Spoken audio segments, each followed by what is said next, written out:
Friends, मैं हूं महेश महतो और आप देख रहे हैं हमारा यूट्यूब चैनल भूगोल फॉर यू। आज के इस लेक्चर वीडियो में हम लोग कक्षा 12 विषय भूगोल मानव भूगोल के मूल सिद्धांत के अंतर्गत इकाई 3 अध्याय 8 परिवहन एवं संचार में आंतरिक जल मार्ग के विषय में जानेंगे। परिवहन एवं संचार के अंतर्गत यह 7वां लेक्चर वीडियो है। इससे पूर्व हम लोग जल मार्ग से परिचित हैं।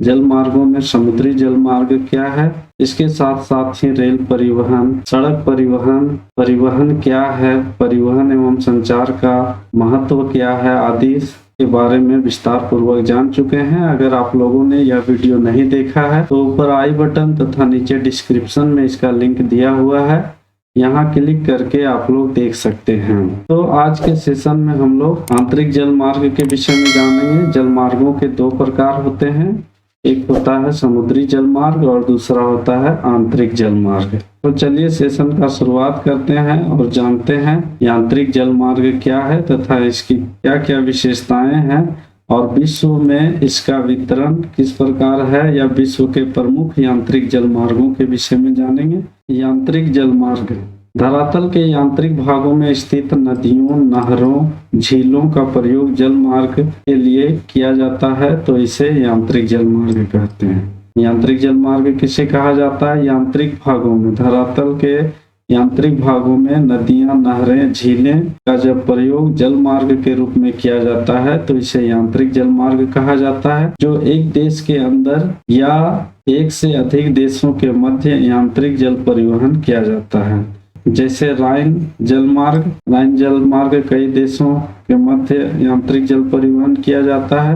वहीं बृहत झील और सेंट लॉरेंस जल मार्ग जो है यह उत्तरी अमेरिका में यूएसए के यांत्रिक जल मार्ग है। मिसिसिपी जल मार्ग, उसी तरह भारत में गंगा नदी जल मार्ग है जो भारत और बांग्लादेश के मध्य जल मार्ग कार्य किया जाता है। प्राचीन काल से ही नदियों, नहरों, झीलों का उपयोग जल परिवहन के रूप में किया जाता रहा है, किंतु वर्तमान समय में सड़कों और रेल मार्गों के विकास हो जाने के कारण स्थल परिवहन से प्रतिस्पर्धा करना पड़ रहा है। किंतु अब भी कुछ क्षेत्रों में इसका महत्व बना हुआ है, जैसे सघन वन वाले क्षेत्रों में, खनिज वाले क्षेत्रों में। सघन वन वाले क्षेत्रों में एकमात्र जल परिवहन आंतरिक जल परिवहन स्रोत होता है। इसका सबसे अच्छा उदाहरण अमेजन नदी है। अमेजन नदी में अमेजन जल परिवहन कार्य लकड़ियों को स्थानांतरित करने के लिए, इमारती लकड़ियों को स्थानांतरित करने के लिए आंतरिक जल मार्गों का उपयोग किया जाता है। उसी प्रकार से खनन वाले क्षेत्रों में भी इसका बृहद पैमाने पर उपयोग किया जाता है। आंतरिक जल मार्गों के विकास की आवश्यक दशाएं। आंतरिक जल मार्ग विकास करने के लिए कौन कौन सी दशाएं होना अति आवश्यक है, देखते हैं। आंतरिक जल मार्गों के विकास के लिए निम्न महत्वपूर्ण दशाएं होनी आवश्यक होता है। जैसे नदियां बारहमासी होना चाहिए, सालों भर इसमें जल की मात्रा बनी रहनी चाहिए।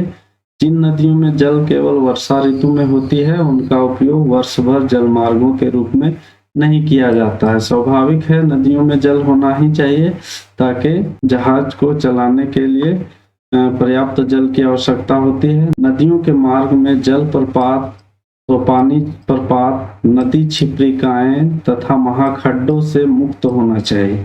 जल प्रपात, सोपानी प्रपात, नदी छिप्रिकाएं और महाखड्ड, गॉर्ज, कैनियन आदि नहीं होना चाहिए, जिससे नदी मार्ग में सुव्यवस्थित ढंग से नौका चलाने योग्य हो सके। नदी मार्ग में नदी विसर्ग भी आंतरिक जल परिवहन को प्रभावित करता है। नदी विसर्प भी कम मात्रा में हो तो इसके लिए उपयोगी साबित होता है। अतः नदी विसर्प कम होनी चाहिए। नदियां जितनी सीधी होगी उतना अच्छा होगा। नदियों के मुहाने साफ होनी चाहिए ताकि समुद्र यातायात से यांत्रिक यातायात को जोड़ा जा सके। नदियों के मुहाने में भी नदियां अधिक मात्रा में गाद एकत्र करती है। अगर यह गाद की मात्रा अधिक होती है तो समुद्री जल मार्ग एवं आंतरिक जल मार्ग को संबंध स्थापित नहीं किया जा सकता। अतः नदियों के मुहाने साफ होनी चाहिए। कहने का मतलब उसमें गाद रहित होना चाहिए। आंतरिक जल मार्ग का महत्व के विषय में आप जानते हैं। इसके अंतर्गत क्या होता है आंतरिक जल मार्ग का महत्व? यातायात के सभी साधनों में सबसे सस्ता और सबसे सुगम होता है। यातायात के जितने भी साधन होते हैं, चाहे सड़क परिवहन हो या रेल परिवहन हो, उसमें से सबसे सुगम और सस्ता जल मार्ग होता है। इसकी विशेषताओं को जान चुके हैं। उसी प्रकार से आंतरिक जल मार्ग का भी यही महत्व है। अतः इससे भारी भरकम एवं अत्यधिक स्थान घेरने वाले वस्तुओं जैसे कोयला, लोहा, लकड़ी आदि को ढोने का सबसे सस्ता साधन होता है।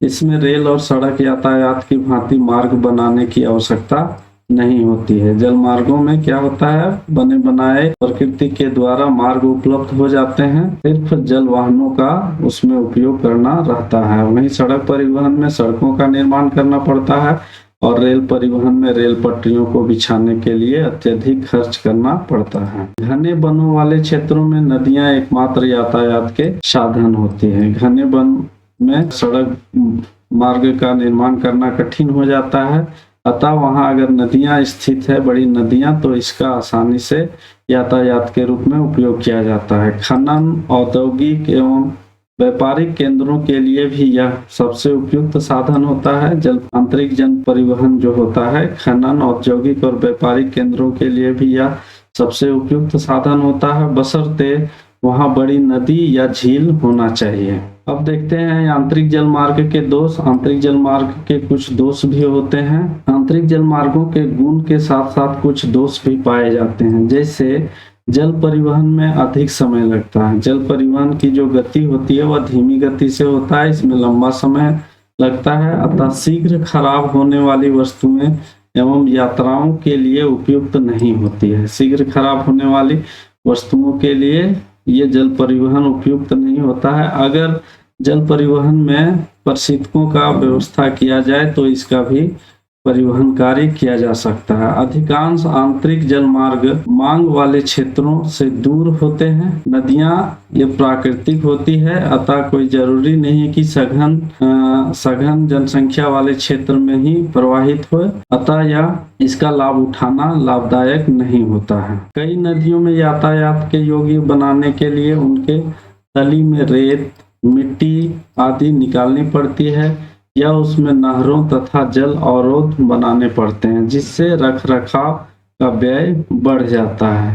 कई नदियों में नदियों का गाद भरते जाता है, अतः वहां से उसको मिट्टी या रेत को बाहर निकालना पड़ता है तथा जगह जगह पर जल अवरोधक बनाने पड़ते हैं, जिससे और उसके रख रखाव में अत्यधिक व्यय करना पड़ता है। नदियों में बाढ़ आने या कम वर्षा होने से जल तल में परिवर्तन होता रहता है। यह भी कार्य होता है नदियों में। वर्षा ऋतु में जल का तल ऊपर हो जाता है तथा ग्रीष्म ऋतु में नदियों का जल स्तर कम हो जाता है। इससे जल परिवहन या आंतरिक जल परिवहन में बाधा उत्पन्न होती है। अब अगला पॉइंट इसमें आता है आंतरिक जल परिवहन में आंतरिक जल मार्गों का विश्व वितरण। देखते हैं कुछ प्रमुख क्षेत्रों में आंतरिक जल परिवहन का वितरण या विश्व में किस प्रकार से आंतरिक जल मार्गों का वितरण है। विश्व के कुछ ही क्षेत्रों में आंतरिक जल मार्गों का विकास हो पाया है। विश्व के कुछ ही क्षेत्रों में, सभी क्षेत्रों में इसका विकास नहीं हो पाया है। विश्व के प्रमुख आंतरिक जल मार्ग निम्न इस प्रकार हैं। हम लोग देखेंगे बारी बारी से, कुछ महाद्वीपों में इसका विस्तार है उसके विषय में। तो इसी कड़ी में पहला जो है उत्तरी अमेरिका। उत्तरी अमेरिका में आंतरिक जल परिवहन का अच्छा विकास हुआ है।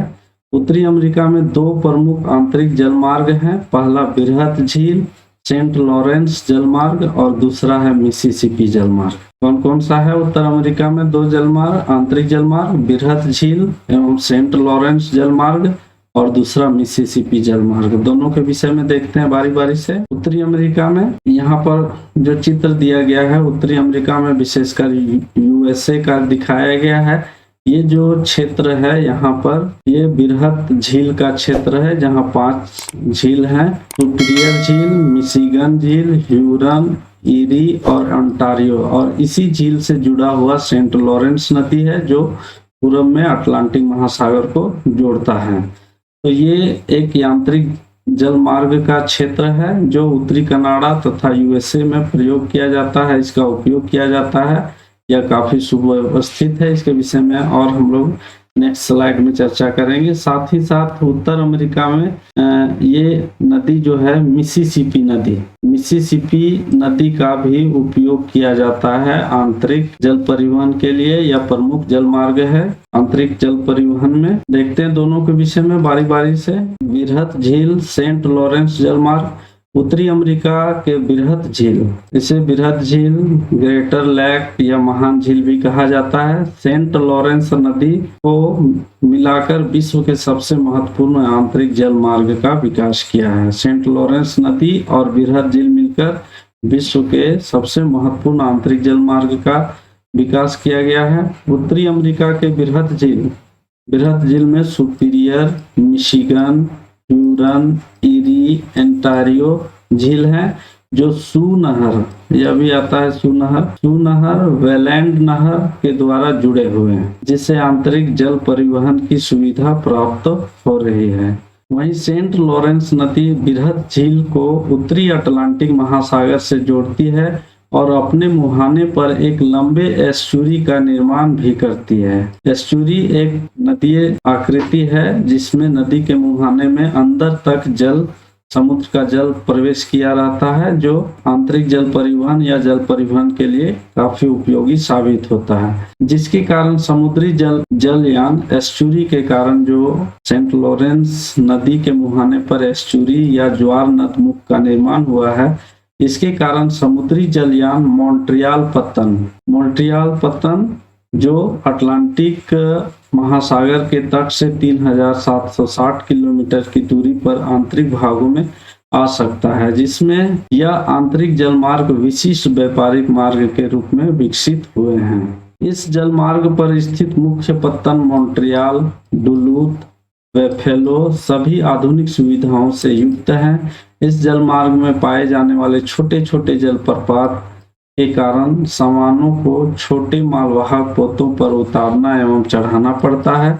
इससे बचने के लिए नहरों को 3.5 मीटर तक गहरा बनाया गया है। अब दूसरा जो है उत्तरी अमेरिका का प्रमुख आंतरिक जलमार्ग, उसका नाम है मिसिसिपी जलमार्ग और ये संयुक्त राज्य अमेरिका का सबसे प्रमुख नदी है मिसिसिपी, और इसका भी उपयोग जलमार्ग के रूप में किया जाता है। उत्तरी अमेरिका का दूसरा महत्वपूर्ण आंतरिक जलमार्ग मिसिसिपी जलमार्ग है। मिसिसिपी तथा इसकी सहायक नदियां जैसे Ohio, Illinois, Missouri, red river नदी में विकसित जलमार्ग संयुक्त राज्य अमेरिका के आंतरिक भागों को दक्षिण में मैक्सिको की खाड़ी के साथ जोड़ता है। ये जो मिसिसिपी नदी है संयुक्त राज्य अमेरिका के आंतरिक भाग को मैक्सिको की खाड़ी से जोड़ता है। मिसिसिपी के मुहाने से लेकर सेंट पॉल तक 3500 किलोमीटर की दूरी तक जहाज जा सकते हैं। इस मार्ग में बड़े मालवाहक पोत मिनियापोलिस तक जा सकते हैं। मिसौरी नदी मुख्य मिसिसिपी नदी के साथ सेंट लुई स्थान पर मिलती है, जिससे रॉकी पर्वत के गिरिपथ तक यातायात किया जा सकता है। मिसौरी नदी के कारण रॉकी पर्वत के गिरिपथ तक जल परिवहन कार्य किया जा सकता है, जो कि मिसिसिपी नदी का प्रमुख सहायक नदी है। अब देखते हैं यूरोप महादेश में आंतरिक जल मार्गों का विस्तार किस प्रकार है। यूरोप महादेश में सर्वाधिक विकसित अवस्था में आंतरिक जल मार्ग पाए जाते हैं। यूरोप में France, Germany, Netherland, United Kingdom तथा यूरोपीय रूस में यांत्रिक जल मार्ग विकसित अवस्था में है। यहाँ पर राइन, रोन, सीन, म्यूस, वेरूर, Ems, Oder, Danube, Dnieper, Don, Volga आदि नदियों को आंतरिक जल परिवहन के रूप में उपयोग किया जाता है। यूरोप का आंतरिक जल मार्ग का मानचित्र यहाँ दिखाया गया है दो प्रमुख नदियों के विषय में। यहाँ पर जो है पूर्व में वोल्गा नदी के विषय में है। वोल्गा आंतरिक जल मार्ग जो कैस्पियन सागर में मिलती है। वहीं एक डेन्यूब नदी है। डेन्यूब नदी भी प्रमुख नदी है जो काला सागर में मिलता है। डेनिपर है, ये भी नदी काला सागर में मिलता है। और सबसे प्रमुख जो है यहाँ पर रोन और सीन नदियां जो है, इन नदियों में भी आंतरिक जल मार्ग, ये जो प्रमुख नदियां हैं इसमें आंतरिक जल मार्गों का विकास किया गया है और जल परिवहन का लाभ लिया जा रहा है।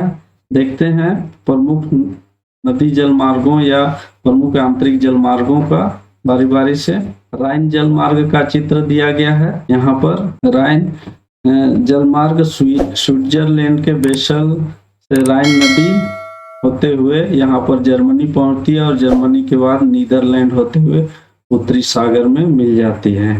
तो यह एक प्रमुख व्यस्तम नदी जलमार्ग है जिससे बृहद पैमाने पर व्यापार कार्य किया जाता है। राइन नदी के विषय में भी विस्तार पूर्वक जानेंगे। चलिए देखते हैं राइन जलमार्ग। इस नदी में यूरोप का सबसे महत्वपूर्ण आंतरिक जलमार्ग विकसित किया गया है। यह यूरोप का सबसे महत्वपूर्ण आंतरिक जलमार्ग है। यह जलमार्ग विश्व का सबसे अधिक प्रयोग में लाया जाने वाला जलमार्ग है। राइन जलमार्ग जो है यह दुनिया का सबसे व्यस्तम जलमार्ग है और सबसे अधिक प्रयोग में लाया जाने वाला जलमार्ग है।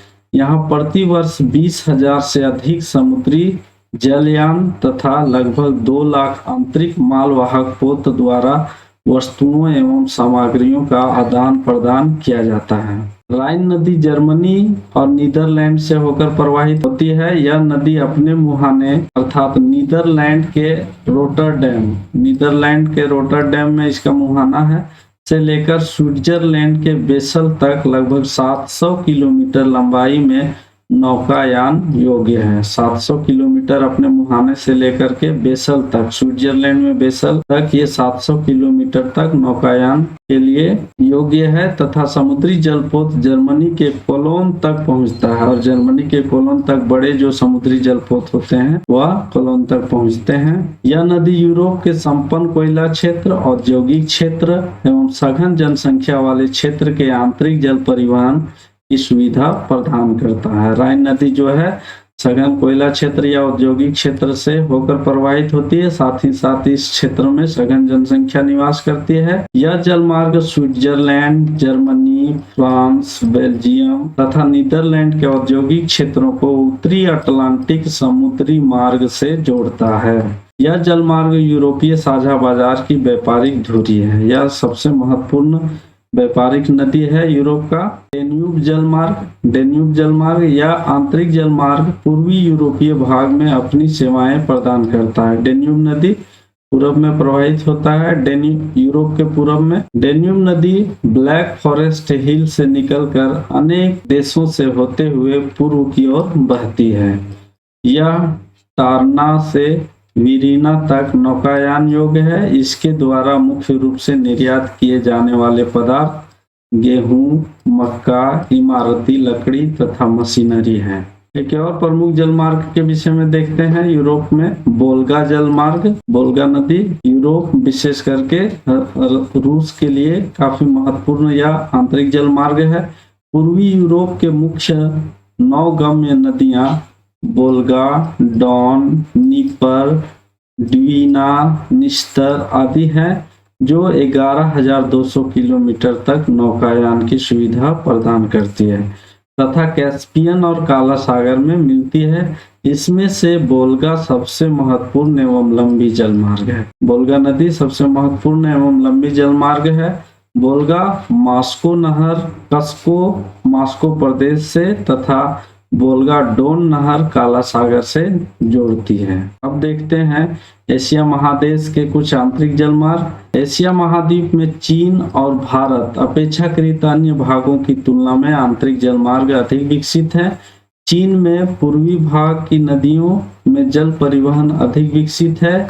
यहाँ हुआंगहो, चेंगजियांग नदियां नौगम्य हैं। सघन जनसंख्या वाले प्रदेश में सिचुआना प्रदेश को ये नदी प्रणाली चेंगजियांग डेल्टाई क्षेत्र से जोड़ती है। अब देखते हैं भारत के विषय में। भारत में गंगा, ब्रह्मपुत्र, गोदावरी आदि नदियां नौगम्य है।